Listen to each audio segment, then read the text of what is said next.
Olá, meu amigo, que bom estar contigo mais uma vez aqui nesse momento todo especial em que a gente bate aquele papo para conversar sobre assuntos importantes como a comunhão com Deus, a busca de Deus na primeira hora do dia, o amanhecer com Deus. Então, é bom estar aqui com você de novo, tá? É o seguinte, não sai agora não, fica aí alguns minutos só para a gente conversar um pouquinho, o assunto de hoje é muito importante. Eu vou ler para você agora já o texto de hoje, que está aqui em 2 Reis, capítulo 4, está aqui no versículo 8 e 9, diz assim: Certo dia, Eliseu foi a Sunem, onde uma mulher rica insistiu que ele fosse tomar uma refeição em sua casa. Depois disso, sempre que passava por ali, ele parava para uma refeição. Em vista disso, ela disse ao marido: Sei que esse homem que sempre vem aqui é um santo homem de Deus. Perceba que aqui está o profeta Eliseu e ele visitava os seus amigos, conforme diz a Bíblia, em Sunem. E ele tinha um relacionamento assim de amizade com eles, ia à casa deles, comia com eles, né? Então, aquele casal conhecia quem era Eliseu, sabia quem era Eliseu. Acontece que eles olharam e viram que era um homem diferente, era um santo homem de Deus. Bom, o que é um santo homem de Deus? Santo é muito mais do que apenas uma pessoa que tem poderes para realizar milagres. É muito mais do que uma pessoa que está num nível espiritual acima dos demais. Santo pode ser você mesmo. É isso. Santo na Bíblia é uma pessoa consagrada a Deus, é uma pessoa que dedica a vida a Deus, uma pessoa que faz de Deus o primeiro. É uma pessoa que tomou a decisão de abandonar aquilo que o separa da palavra de Deus, abandonar o mundo de pecado e seguir a palavra, seguir a Cristo. Então, você pode ser um santo, uma santa. É isso mesmo. Bom, como podemos tornar-nos santos, então? Eu vou ler alguns textos para você que eu selecionei aqui de alguns livros que eu li. Então, eu vou pegar aqui as anotações. Por exemplo, eu tenho aqui um texto da meditação diária Este Dia com Deus. Lá na página 51 diz assim: Todo dia que passou no qual Cristo não teve permissão para entrar na alma é um dia perdido.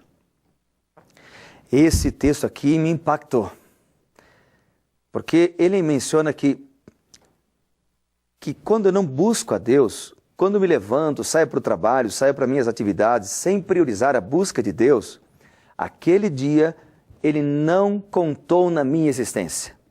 Ele é um dia perdido. E amigo, quando a gente lembra de Mateus capítulo 6, versículo 33, você lembra lá?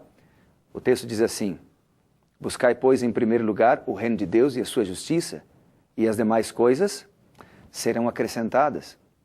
Se nós lermos o texto de maneira contrária, o texto ele vai dizer mais ou menos assim: Não buscai o reino de Deus e a sua justiça em primeiro lugar, e as demais coisas, a vaidade, a luxúria, o pecado, serão acrescentados. Então, querido amigo, querida amiga, a maior tentação de Satanás não será levar você a ter orgulho, a ter inveja, a ser vaidoso, a ser vaidosa, a ter um rancor no coração. A maior tentação de Satanás para você vai ser levar você a passar o dia sem Deus, não buscar o Senhor. Você sabe por quê? Aí vou ler um outro texto que eu encontrei, que está aqui no livro Ciência do Bom Viver, na página 511. Diz assim, Quando permitimos que a nossa comunhão com Deus seja quebrada, ficamos sem defesa. Amigo, você sabe o que é isso? Quando permitimos que a nossa comunhão com Deus seja quebrada, ou seja, o texto não está dizendo quando nós não temos comunhão com Deus. O texto está dizendo quando nossa comunhão com Deus é quebrada. Significa, hoje eu tenho comunhão com Deus, amanhã não tenho. Depois amanhã eu tenho, depois eu não tenho. Hoje eu leio a Bíblia, amanhã eu não leio. Depois eu leio e depois eu não leio. Ou seja, a minha vida, ela passa a ser uma vida espiritual de altos e baixos. Altos e baixos. Quando a minha vida é assim, eu fico sem defesa. E o que é uma pessoa sem defesa? É como uma pessoa doente, uma pessoa sem forças, uma pessoa que pode ser derrotada por qualquer tentação, por mais simples que seja. Então, como vencer as tentações? Tendo uma vida de oração. Por isso Jesus disse lá em Lucas capítulo 22, ele diz assim, orem para que não entrem em tentação. E você sabe, querido, que a nossa luta, ela não é contra pessoas.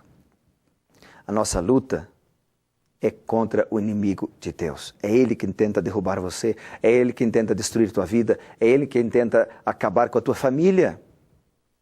Quer ver? Olha só, o texto aqui de Efésios, capítulo 6, diz assim, ó, versículo 11. Vistam toda a armadura de Deus para poderem ficar firmes contra as ciladas do diabo, pois a nossa luta não é contra seres humanos. Percebeu? Nossa luta não é contra seres humanos, mas contra os poderes e autoridades, contra os dominadores deste mundo de trevas, contra as forças espirituais do mal nas regiões celestiais. Então a nossa luta é contra o inimigo de Deus. E como vencer o inimigo de Deus? Buscando o Senhor cada dia como prioridade. Agora deixa eu ler para você outros textos que eu selecionei aqui. Ó. Olha esse daqui. Esse texto aqui está no livro Conselhos sobre Escola Sabatina. Diz assim, é impossível avaliar os bons resultados de 1 hora ou mesmo meia hora diárias dedicada à palavra de Deus. 1 hora ou até mesmo meia hora dedicada à palavra de Deus todos os dias. Então, se você no início não consegue ficar 1 hora, comece com meia hora, orando e lendo a Bíblia.